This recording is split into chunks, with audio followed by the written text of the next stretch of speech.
Good morning class chapter number 4 chemical bonding and molecular structure. इस chapter में मैं आपको केमिकल बॉन्ड के तीनों type ionic bond, covalent bond and coordinate bond तीनों को विद एग्जांपल एक्सप्लेन करूंगा।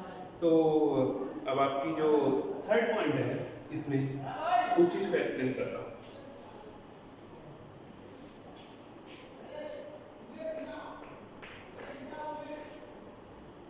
पहले तो मैं आपको ऑक्टेट रूल के बारे में बता देता हूँ। ऑक्टेट रूल इसको जो है 1916 में इन 1916 वन कॉजल एंड लुइस, आपके कॉजल एंड लुइस इन दोनों ने एक्सप्लेन किया।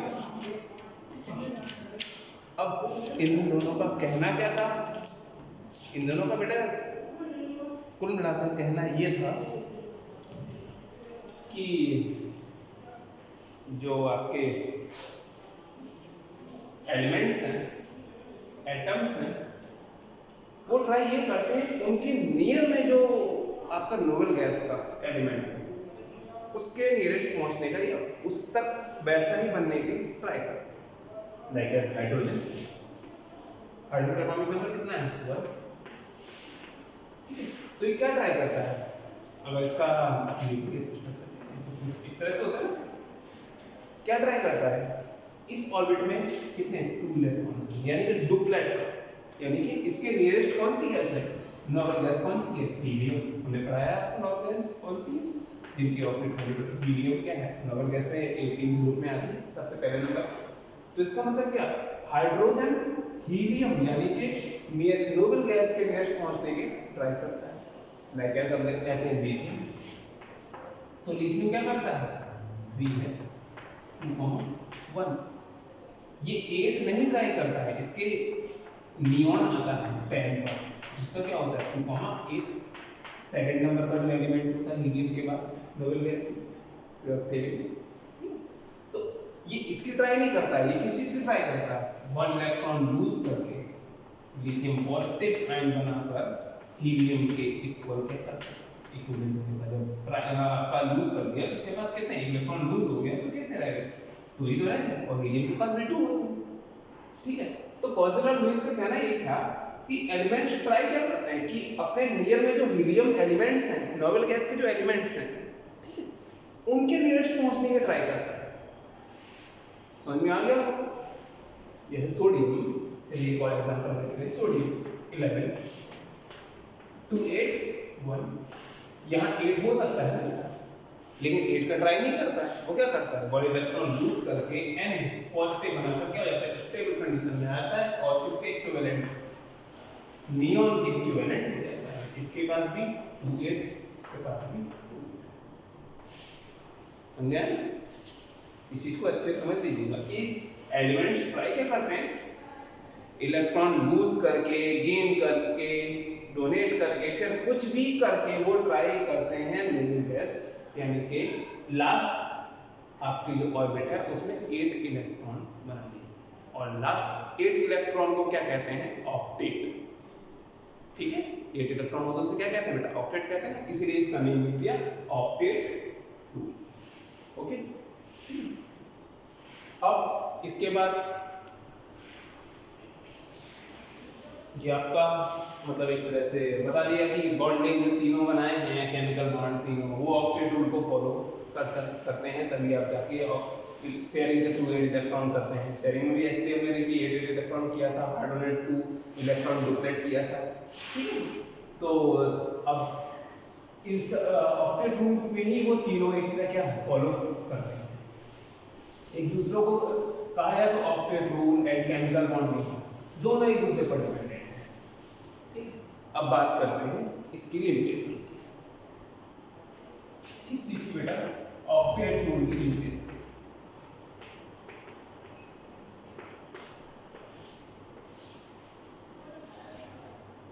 लिमिटेशन में नंबर 1,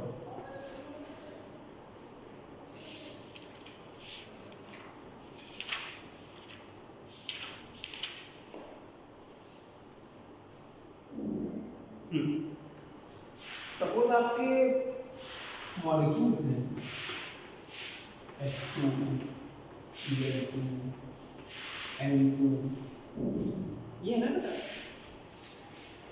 ये जो आपके मॉलिक्यूल्स हैं उसमें क्या होते है, ऑक्टेट में इलेक्ट्रॉन लूज करके गेन करके, ठीक है, क्या ट्राई करते हैं, वो सब ऑक्टेट कंप्लीट करने की 8 इलेक्ट्रॉन लीव करने की ट्राई करते हैं, ठीक है। अब यहाँ हाइड्रोजन क्या है, ये तो न्यूट्रल है, ये भी न्यूट्रल है, समझ आया ना, दोनों न्यूट्रल फॉर्म में है, तो किस तरह से कंबाइन कर दिया इन दोनों ने, और H2 मॉलिक्यूल किस तरह से फॉर्म कर दिया, यानी कि कोवेलेंट बॉन्ड को आपका जो ऑक्टेट रूल है वो फॉलो क्या करता है, बहुत कम, ठीक है, इनके बीच कौन सा इलेक्ट्रोस्टैटिक फोर्स लग रहा है, कुछ भी नहीं है, क्योंकि न्यूट्रल है, दोनों ही न्यूट्रल है, आयनिक फॉर्म में होते तो इनके बीच इलेक्ट्रोस्टैटिक फोर्स लगता, अब इनके बीच ना इलेक्ट्रोस्टैटिक फोर्स है ना अट्रैक्शन फोर्स है, किस तरह से फॉर्म हो गया, लंदन फोर्स जो है ना, अच्छा वो आपके कोर्स में भी आगे आएगा, वो 11th क्लास में हम चैप्टर नंबर 5 और 6 में स्टेट ऑफ मैटर है, state of matter and gas उनमें पढ़ाया, आज आपको समझाया जाएगा, ठीक है। तो एक्सेप्ट जो इसकी लिमिटेशन नंबर 1, जो होमो मॉलिक्यूल्स हैं वो कैसे फॉर्म होंगे, limitation number 1, number 2,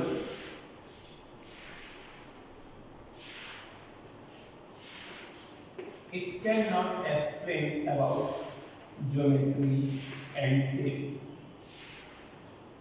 geometry and shape, molecules के ज्योमेट्री एंड शेप के बारे में उन्होंने कुछ भी एक्सप्लेन नहीं किया। नंबर 3, मॉलिक्यूल्स की एनर्जी, रिलेटिव एनर्जी के बारे में कुछ भी एक्सप्लेन नहीं किया इन्होंने, okay.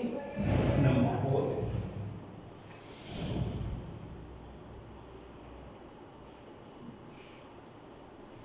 Stability, stability of molecule, molecules की स्टेबिलिटी के बारे में भी इन्हें कुछ नहीं बताया, ठीक है बेटा, ये तो आपके 4 पॉइंट्स रहे। अब जो 5th पॉइंट है वो बहुत इंपॉर्टेंट है और काफी हद तक आपने पढ़ा होगा, PCl5 SF6,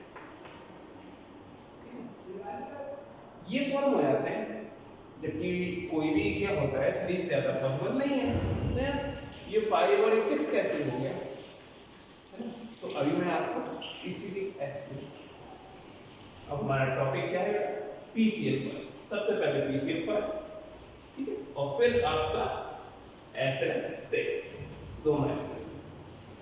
चलिए अच्छा, PCl5 के साथ साथ इसकी इक्विवेलेंट जो PCl3 फॉर्म करता है ना, फास्फोरस एंड क्लोरीन, उसको भी एक्सपेंड कर देंगे, PCl,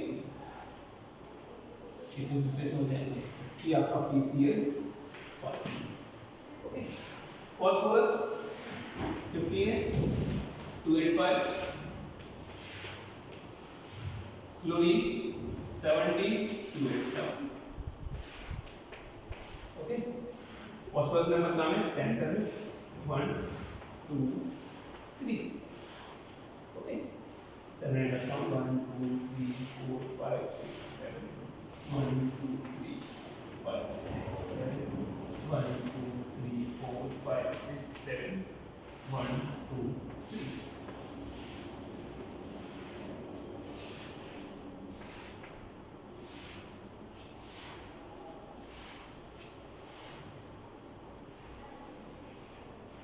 फाइव ऑलरेडी, एक इसने लिया था, इससे लिया 6, एक इसने लिया था 7, एक इसने लिया था 8, हो गया ना, क्या बना इसमें,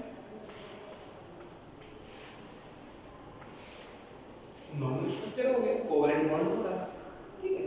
अब PCl5 में पहुंचते हैं, phosphorus 1 2 3 4 and 5, okay. PCl5 5 chlorine molecule में ड्रॉप 1 2 3 5 6 7 1 2 3 4 5 6 7 1 2 3 4 5 6 7 1 2 3 4 5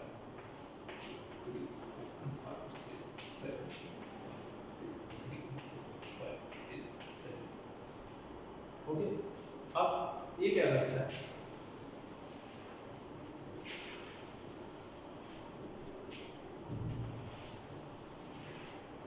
अब इसमें उसने सिमिलरिटी देखी क्या है, इसमें भी 3 क्लोरीन मिल गया था, इसमें भी 3 क्लोरीन क्या क्या इलेक्ट्रॉन मिल गया। अब फास्फोरस के पास 5 ऑलरेडी थे, 3 से ले लिया, अब उसके पास कितने हो गए?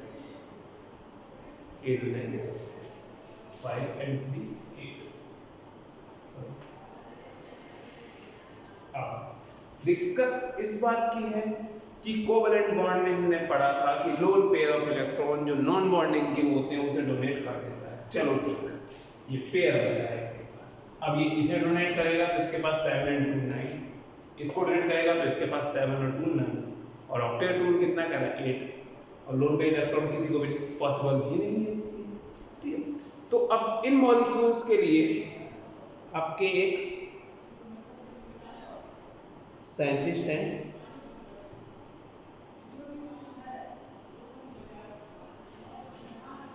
SUDGEL, ठीक है, इन्होंने बताया कि एक सिंगलेट बॉन्ड यानी कि जो सेंट्रल मॉलिक्यूल है वो अपने नॉन बॉन्डिंग इलेक्ट्रॉन को सिंगलेट के फॉर्म में भी क्या कर सकता है, डोनेट कर सकता है। लोन पेयर की फॉर्म में नहीं, सिंगलेट की फॉर्म में डोनेट करेगा, लेकिन ये किस में आएगा? लिमिटेशन में। क्यों? क्योंकि ये हमने जो पढ़ा उस थ्योरी के अकॉर्डिंग क्या था, उस थ्योरी के अकॉर्डिंग कि लोन पेयर इलेक्ट्रॉन ही डोनेट कर सकता है, सिंगल इलेक्ट्रॉन डोनेट नहीं कर सकता। अब यहाँ पे सिंगल हो रहा है, इसका मतलब क्या हुआ? और ये मॉलिक्यूल एग्जिस्ट करता है, PCl5 हमारे पास लैब में अवेलेबल है, SF6 हमारे पास कंपाउंड हम पढ़ते हैं, इसकी इक्वेशंस पढ़ते हैं, इट मींस ये एग्जिस्ट करता है, एग्जिस्ट करता है, इट मींस ये है आपके। और ये फॉर्म फिर किस तरह से होगा? 3 में शेयरिंग और बाकी 2 मॉलिक्यूल में क्या? तो कहीं ना कहीं ये जो आपके सर्जन है ये भी गलत नहीं है, ठीक है। तो पुरानी थ्योरी न्यू थ्योरी के ऑक्टेट रूल को वैलिड नहीं करता है, ये याद रखना। ऑक्टेट रूल का लिमिटेशन है ये, ऐसा नहीं PCl5 एग्जिस्ट नहीं, PCl5 एग्जिस्ट कर रहा है, बट किसमें ये लिमिट आपका फॉलो नहीं कर रहा है? PCl5 कौन सा रूल फॉलो नहीं कर रहा है? ऑक्टेट, ठीक है, ऑक्टेट रूल को फॉलो नहीं कर रहा। सेम एज SF6 भी, उसमें भी सल्फर क्या करता है? फ्लोरीन को एक आपका सल्फर के पास 6 है, फ्लोरीन के पास एक इलेक्ट्रॉन 2 फ्लोरीन से, तो वो कर लेगा, लेकिन बाकी रिमेन 4 जो बचे हैं तो अदर 4 के साथ वो क्या करेगा? सिंगलेट सिंगलेट सिंगलेट 4 को दे देगा, तो बनेगा SF6। ओके, इन लिमिटेशंस को अच्छे से पढ़ लीजिए, खासकर PCl5 और SF6। ओके, तो अब नेक्स्ट टॉपिक पे चलते हैं हम लोग, ओवरलैपिंग। ओवरलैपिंग का सेंस आप लोगों ने ऑर्बिटल्स पढ़े थे सेकंड चैप्टर में, थर्ड चैप्टर में, s orbital, p orbital, d orbital, f orbital, ठीक है, उनकी शेप भी पढ़ी। s की शेप आपकी सर्कुलर होती है, p की डम्बलर होती है, और और d की होती है एक्सिस के अकॉर्डिंग, है ना। तो टॉपिक पढ़ते हैं ओवरलैपिंग।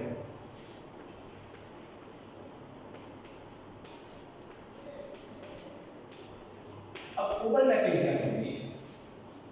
ओवरलैपिंग मींस ये होता है कि when two orbitals combine each other, when same energies two orbitals combine each other and form a bond, then it is called overlap। ठीक, अब ओवरलैपिंग आपकी दो टाइप्स की है, number 1, number 2, linear and parallel. अब लीनियर ओवरलैपिंग पढ़ते हैं।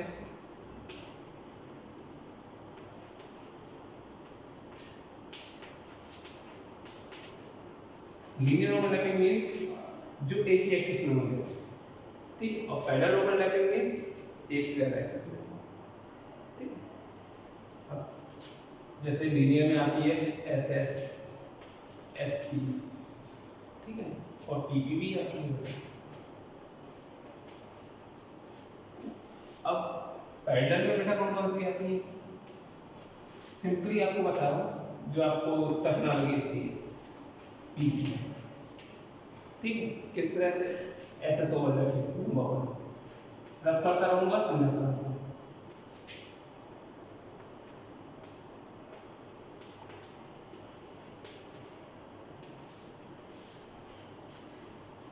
अब एसएस ओवरलैपिंग बेटा किस तरह से वर्क कर रहा है देखिए,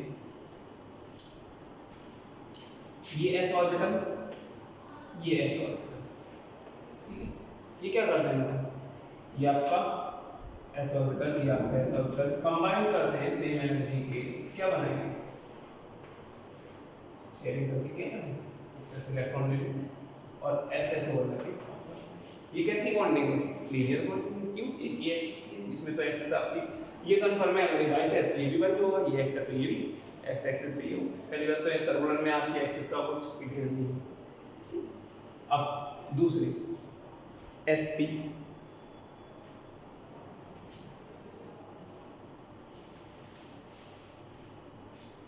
sp ओवरलैपिंग, sp ओवरलैपिंग में क्या होगा, एक s और दूसरा आपका p मींस डंपर, अगर आपको याद हो, ठीक है। अब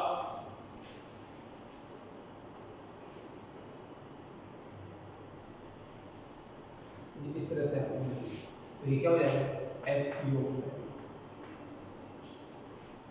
ठीक है, ये आपकी कैसे जाएगी, sp ओवरलैपिंग। अब थर्ड वन pp ओवरलैपिंग,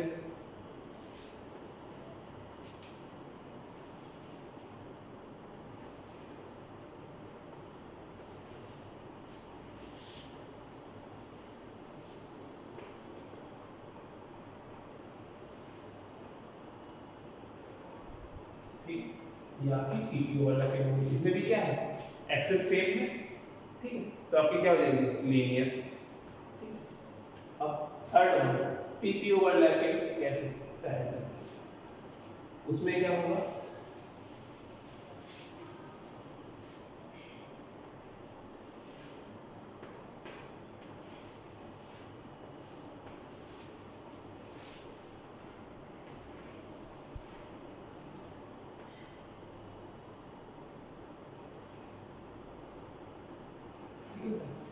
ये है p, ये भी आपका p और ये pp ओवरलैपिंग, समझिएगा। वो बेटा लीनियर थी, एक्सिस उनकी क्या थी, एक्स एक्स। अब इसकी एक्सिस अगर देखा जाए तो क्या है, बाई है, बट एक बाई प्लस पॉइंट पे, एक बाई के माइनस पॉइंट पे, ठीक है, ओवरलैपिंग एक प्लस पॉइंट पे भी होती है, एक माइनस पॉइंट पे भी होती है, अगर इसको सेंटर समझा जाए तो, समझ आ रहा है ना बेटा। तो क्या है, अब एक चीज ध्यान समझिएगा, एक आपकी बॉन्डिंग ये है, ठीक है, जिस तरह से आप लोग इस तरह से फंसाते हैं ना, इस तरह से फंसा के अब इस तरह से करते हैं, तो ये कितना बॉन्ड आपका स्ट्रांग है, ये आपकी लीनियर ओवरलैपिंग है। पैरेलल ओवरलैपिंग मींस ये है, अब इसमें कोई अगर फोर्स लगा है तो इसमें इजीली फोर्स के थ्रू अलग कर सकते हैं, ठीक, तो ध्यान रखिएगा, जो पैरेलल ओवरलैपिंग है वो वीक होती है और जो आपकी लीनियर ओवरलैपिंग होती है वो आपकी स्ट्रांग, ठीक है। अब एक और बात समझ लीजिएगा, लीनियर ओवरलैपिंग के थ्रू सिग्मा बॉन्ड का फॉर्मेशन होता है, ठीक है, इस बॉन्ड का बेटा सिग्मा बॉन्ड का, यानी कि SS sp और pp जो लीनियर है उन सब में क्या है, सिग्मा बॉन्ड फॉर्मेशन होगा। पैरेलल में कैसा होगा, पाई बॉन्ड फॉर्मेशन होगा, ठीक है, ध्यान रखिएगा, pi bond formation. Pi bond कैसा होता है बेटा, डी बॉन्ड होता है। चलिए, ये आपने बॉन्डिंग तो सीख ली है, इसका कंपैरिजन जो होगा ना मैं इसकी पिक आपको भेज देता हूँ, डिफरेंस बिटवीन या comparison between sigma and pi bond. कल के लिए मैं आपको टॉपिक बता देता हूँ, चाहे तो आप पढ़ लीजिएगा या खुद ट्राई कीजिएगा।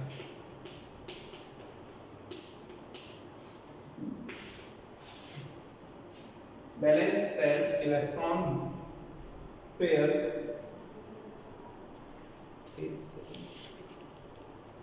हाँ pair, balance cell electron pair repulsion theory, ठीक है। इस चीज को एक बात और ध्यान रखिएगा, BSEPR पेयर रिपल्सन थ्योरी, ठीक है। इसमें क्या है बेटा कि आपकी जो मॉलिक्यूलर स्ट्रक्चर जो आपकी लास्ट थ्योरी थी कौन सी, ऑक्टेट रूल, केमिकल बॉन्डिंग करके कौन सा आपका स्ट्रक्चर आता है, किस टाइप की स्टेप, उसको एक्सप्लेन नहीं कर पाए थे ना। तो वर्सेबल थ्योरी जो है बेस्पर थ्योरी से बोलते हैं, ठीक है। मैं वर्सेबल इसलिए बोलता हूँ कि इजी रहता है, वर्सेबल थ्योरी से नेम कंफ्यूजन नहीं होता, और बेस्पर थ्योरी में BESPR हो सकता है, इसलिए वर्सेबल बोलते हैं। वर्सेबल थ्योरी में सीधी सी बात है कि इसमें स्ट्रक्चर्स, मॉलिक्यूल्स के जो स्ट्रक्चर्स है ना, उनके बारे में हम लोग डिस्कस करेंगे। उनकी शेप कैसी होती है, लीनियर होती है, ट्रायगोनल होती है, पिरामिडल होती है, बाइपिरामिडल होती है, ठीक है। इसके बारे में हम कल डिस्कस करेंगे या नेक्स्ट लेक्चर डिस्कस करेंगे, क्या समझ लीजिए, ठीक। इन टॉपिक्स को नोट करते रहिए अच्छे से, ठीक है। Okay, good day class.